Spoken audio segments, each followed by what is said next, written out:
Imagine holding a secret so unbelievable, like being 1,000 years old, that you actually have to lie just to get people to trust you. Right, and having to keep that lie going while trying to stop a ruthless tyrant with 100,000 men at his back. Exactly. Welcome to today's deep dive. We are jumping into a truly epic sequence today from our source material, Chasing Death, Episode 20, Kingdom of Nubia. It's a fascinating one. It really is. We're going to unpack the incredible journey of Zayn. We'll look at the tension between military strategy and supernatural intervention and, explore just how fickle royal courts can be. What stands out to me right away is how this material blends grounded, granular military tactics with these massive, almost mythological stakes. Oh. We get to see a masterclass in asymmetric warfare. Yeah, and it starts off so tense. The chapter drops you right into this arid, dust-choked wasteland at the edge of the Kingdom of Nubia. Zayn is trying to cross the border, and the frontier guards are just... They're practically vibrating with paranoia. Yes, because the shadow of this tyrant king, Hannibal, is looming over the whole region. Right. Hannibal has this reputation for merciless conquest. So these guards, they aren't just checking bags, they are actively hunting for vanguards of an invading army. Think about the psychology there. You're a border guard in a pre-war scenario. You are trained to look for outliers. Right, exactly. And a lone, mysterious man with no clear origin story. Traveling with a random farmer and a young girl. Right, whom Zayn saved earlier. It's a massive red flag. It triggers every single suspicion they have. And Zayn knows this. He knows that the raw truth, or even just a clumsy lie, will get them executed as spies right on the spot. So he engineers this highly specific deception. He tells the guards the farmer and the girl are his own father and sister. Just a tragic family fleeing the chaos. And it works smoothly. The guards let them right through. He weaponizes their empathy. That's a great way to put it. He swaps out a suspicious anomaly for a recognizable narrative of tragedy. A desperate family fleeing a tyrant fits the guards' worldview perfectly. He gives them a story they actually want to believe. Which bypasses their skepticism entirely.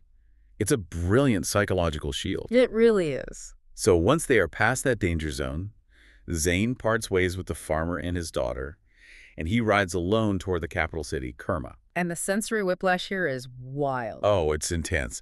I mean, imagine you've just spent days in this dangerous, sun-baked wasteland, and suddenly you arrive at this glittering oasis. Kerma is described as this absolute marvel of progress. You've got broad avenues, sturdy brick houses, these lush, towering trees offering shade. And right in the center of it all is the royal palace, topped with this magnificent golden dome. It catches the midday sun and just blazes like a beacon. The contrast is totally intentional by the authors. By painting Kerma in such vibrant detail, it establishes the macro-level stakes for you as the reader. Because if the city falls... It's a devastating tragedy. That golden dome isn't just architecture, it's a target. Right.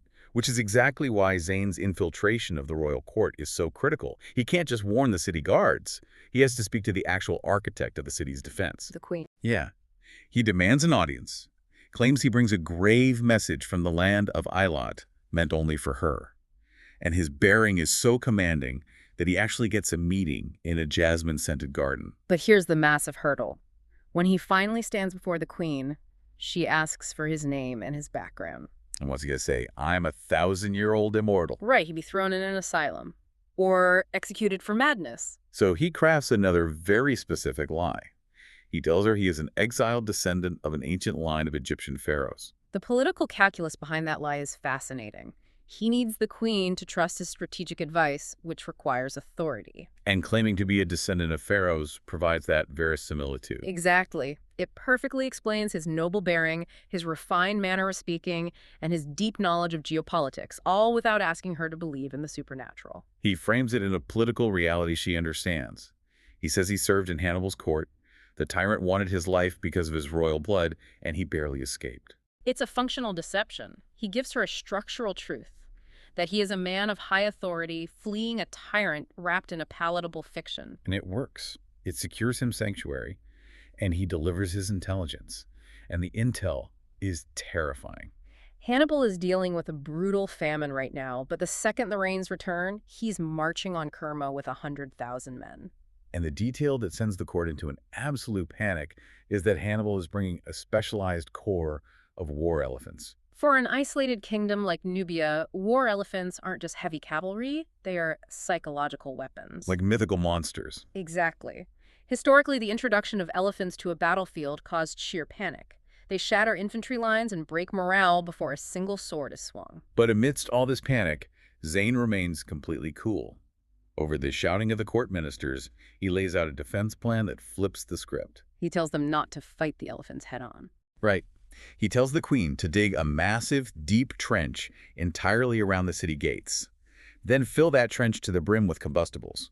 When Hannibal attacks, you light the whole thing up. This is a massive shift into asymmetric warfare. Zayn knows Kerma can't match Hannibal's numbers, so he targets the enemy's psychological vulnerabilities, specifically animal survival instincts. Because no animal is going to charge into a wall of fire. No matter how well-trained an elephant is, its primal brain will not allow it to willingly cross a solid wall of flames. And Zayn takes it a step further. He explains that if the Nubian archers rain flaming arrows down from the battlements at the same time, the elephants won't just stop, they'll panic. They'll turn around in absolute terror and trample Hannibal's own infantry in their rush to escape. He's turning Hannibal's most terrifying asset into his biggest liability. Leveraging an opponent's momentum against them is a classic tenet of advanced strategy. And the queen is so impressed by this highly rational approach that she immediately orders the trench built and elevates Zayn to the royal court. But then the narrative throws a huge wrench into this logical planning. Word reaches Hannibal that Zayn, along with the peasant girl he was traveling with, have found sanctuary in Nubia. And Hannibal had apparently intended to sacrifice that girl, so when he hears this, he completely loses his mind. Pure, irrational rage. We see a stark character contrast here. Zayn operates with cold, calculating logic. Hannibal is consumed by ego. He completely abandons his strategic timeline. He doesn't even wait for the famine to break. No, he mobilizes 100,000 starving, desperate men immediately, driven purely by vengeance. It's pure hubris. He assumes his sheer numbers will guarantee victory. So the invasion begins, and it is merciless. They burn the frontier, slaughter the outer villages, and march straight for the capital. The queen bars the massive gates of Kerma, lines the walls with every archer she has, and the siege begins. And initially, Zayn's strategy is flawless. For the first full day, the fire trench holds the line exactly as predicted. The elephants refuse to cross, the infantry is stalled, and the Nubian archers hold the advantage. It's a massive validation of Zayn's tactical foresight. But here is where we hit the absolute limits of a static defense. Hannibal might be furious, but he has an army of engineers. Right. Over the next 2 days, under heavy cover fire, those engineers construct massive wooden bridges. They literally build their way over the flames, bypassing the trench entirely. It really illustrates the innovator's dilemma in warfare. A brilliant asymmetric defense forces a superior enemy to innovate. And once Hannibal figures out the workaround, the original defense is rendered obsolete. So the atmosphere inside the city shifts from hopeful to just utterly terrifying. The ground is shaking from the thunder of thousands of feet crossing those bridges. The heavy infantry and the elephants are right at the foot of the city walls, battering them. The stones are groaning. The queen is pacing her chambers in total despair, looking up at the sky, reading her defeat in the stars.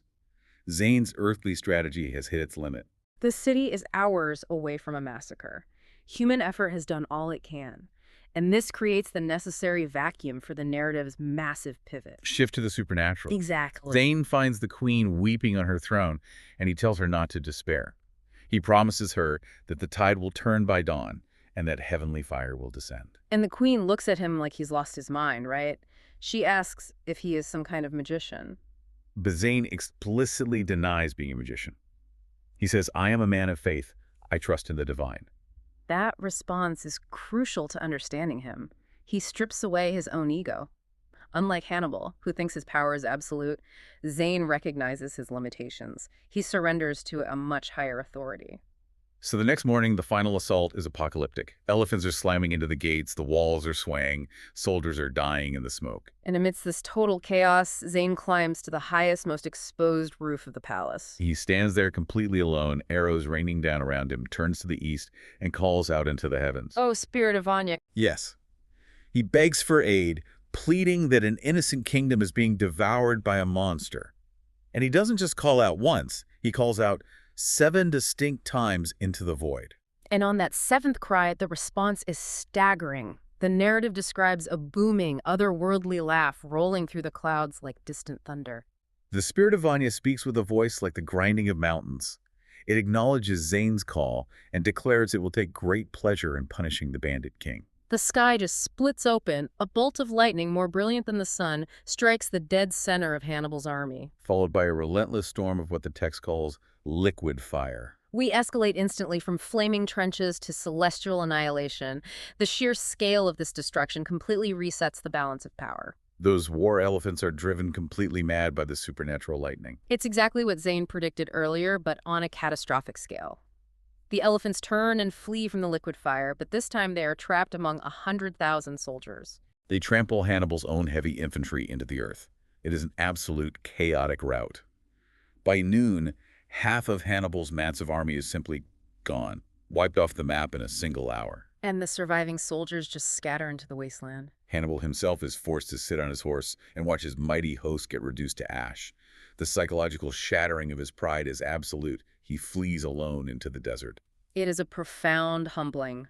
All his hubris, his rage, his logistical might meant absolutely nothing in the face of this intervention. Inside Kerma, the aftermath is euphoric. The queen is overjoyed. She kisses Zayn's forehead, saying her palace would be a tomb without him. They shower him with royal robes. Appoint him chief advisor, present him with a diamond-encrusted staff. He is the ultimate savior of the kingdom. But history tells us that being a savior is often a very dangerous position to hold. Which brings us to the sociological core of the chapter, the extreme fickleness of political power. Yeah, the external threat is gone, but the internal mechanics of the royal court immediately begin to churn. While Zayn is busy rebuilding the kingdom's infrastructure, seeds of intense envy are taking root. A deeply jealous Nubian general watches Zayn's rapid rise with bitter resentment. It's wild. You save 100,000 lives, and a week later your co-workers are plotting your assassination because you got the corner office. It perfectly illustrates the fragility of power tied to a single monarch. As long as the strong, grateful queen was alive, Zayn's position was insulated. But an outsider wielding sudden influence is always viewed as a threat by the established hierarchy. They are just waiting for a vulnerability. And that vulnerability arrives when the queen unexpectedly passes away. A new, significantly weaker king takes the throne. A king who lacks the conviction of his predecessor. Weak leaders are notoriously susceptible to paranoid advisors. The jealous general sees his window and orchestrates a frame job, charging Zayn with plotting a rebellion. The logic is twisted, but you can see how it works. The man who defeated Hannibal obviously has the power to defeat you, my king. Exactly. Just like that, the savior of the city is stripped of his robes, arrested, and sentenced to death. And the method of execution is dripping with poetic irony. They sentence him to be crushed in the public arena beneath the foot of a royal elephant. They're attempting to use the very symbol of Zayn's tactical victory against him. But this is where Zayn's true, ancient nature subverts human corruption. They lead this massive, heavily armored royal beast into the arena. Zayn is standing there, bound. But the elephant stops.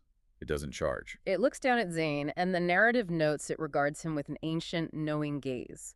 The animal senses his 1,000-year-old spirit. It's such a brilliant moment. Animal intuition completely supersedes the political machinations of the court. The elephant refuses to take a single step toward him. And when the guards try to force the beast with spears, it reacts exactly how you'd expect. It turns around, trumpets wildly, and tramples the guards instead, completely mirroring the chaos of Hannibal's army. The general is furious. Since the public execution is botched, he orders Zayn thrown into the deepest dungeons to be burned alive at first light. But sitting in the dark, waiting for dawn, Zayn doesn't panic. He realizes his time in Nubia has run its course. The society he saved has violently rejected him. So he calls upon the spirit of Vanya one final time. This intervention is entirely different from the battlefield. It's quiet, intimate, but equally miraculous. The heavy iron prison doors simply swing open on their own. The dungeon guards slump against the walls, falling into a deep, supernatural sleep. Zayn calmly steps out of his cell and walks out into the cool night air. He demonstrates a profound detachment here. He doesn't seek revenge against the general or the weak king. He accepts his transient nature in the world. Waiting for him in the courtyard as though it had never even left is his emerald horse. He mounts up and rides hard toward the east, leaving the kingdom of Nubia behind without a single backward glance, heading toward whatever new destiny awaits him in the ancient valley of Babylon. It's a masterful exit. He provided salvation, endured betrayal, and moved on, untouched by the petty squabbles of a court that didn't deserve him. So as we pull back from the kingdom of Nubia, what are the core takeaways for you, the listener, navigating your own complex world? First, the sheer power of asymmetric strategy. Right. Zayn used Hannibal's reliance on massive war elephants against him by weaponizing fire and psychology. It's a brilliant reminder that your opponent's greatest, most intimidating strength can often be reverse engineered into their fatal flaw. Second is a harsh lesson in political sociology, the unpredictability of human jealousy and the fickleness of power structures. Zayn provided the ultimate salvation, yet was condemned almost instantly by the very people he saved due to political envy. It highlights how quickly favor evaporates when leadership changes. You can never rely entirely on past merits in a shifting political landscape. Or finally, knowing when to accept the absolute limits of your own control. Zayn exhausted every ounce of human ingenuity with the trench, the archers, and the psychological warfare. But when those wooden bridges were built, he recognized it was time to surrender the outcome to factors far outside his immediate control. He prepared as much as earthly strategy would allow, and then trusted in something greater for the rest. It's a vital lesson in balancing rigorous preparation with ultimate acceptance. But before we wrap up this deep dive, I want to leave you with one final, slightly provocative thought to mull over. Oh, let's hear it. We saw the incredible, earth-shattering power of the Spirit of Vanya. It wiped out half of a 100,000-man army in a single hour with lightning and liquid fire. A truly staggering display of cosmic force. So here's the question you have to ask yourself. If an entity as powerful as the Spirit of Vanya exists and is perfectly capable of decimating an army of that size in minutes, why does it wait to be called upon exactly 7 times at the absolute desperate brink of a city's destruction? That's a great point. Right. Why let the horrific siege happen at all? Why not intervene early, before the fields were burned, before the frontier guards were slaughtered, and prevent all that tragic bloodshed in the first place? It raises a profound question about the necessity of extreme human struggle before rescue is ever granted. It really does. It is something to think about the next time you consider the nature of powerful interventions and the heavy cost of salvation. Thank you for joining us on this incredible journey through the Kingdom of Nubia. We'll catch you next time for another deep dive.